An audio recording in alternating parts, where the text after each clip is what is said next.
And on the topic of getting new weapons, immediately we jump into Ezra back on the ship, who is building his own lightsaber. Well, building his third lightsaber at this point. Third. And I mean that scene for me was epic, right? Growing up, you dream about building your own lightsaber. We had the opportunity to go to Disneyland and build our own lightsabers a little while ago, which was an epic experience.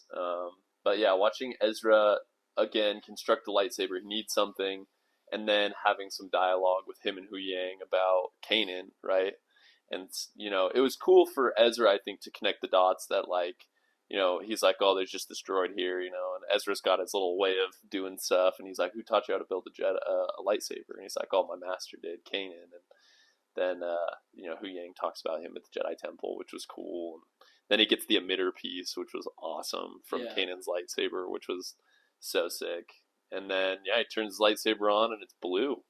Yeah, that was kind of crazy. Was awesome. Yeah. I don't know why. I mean, it was dope to see Ahsoka go from green to blue. Yeah. That was Anakin, That was somehow he did that, right? But this one was like he just built it and it went back to blue, which was the original, season 1, season 2 color. Yeah.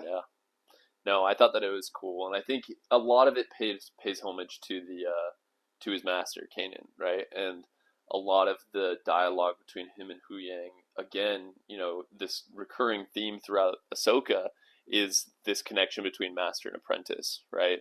And I wrote down, I think one of the big things that he says is the bond between a master and student is as rewarding as it is challenging. And I think it just sums it up, right? Kanan and Ezra had like crazy ups and downs, and that's what we've seen in the show. A lot of is Sabine and Ahsoka's relationship. We've seen Ahsoka and Anakin's relationship, and just the ups and downs and stuff.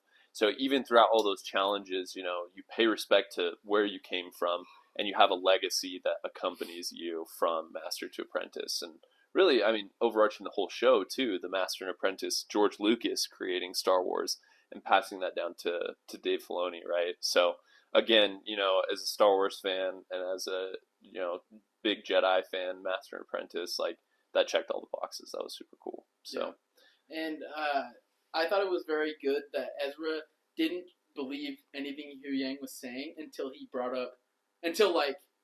gave him the emitter, and was like, "Yeah, I saved this from your master had one, and I saved one just in case. Like it's fitting that you have it."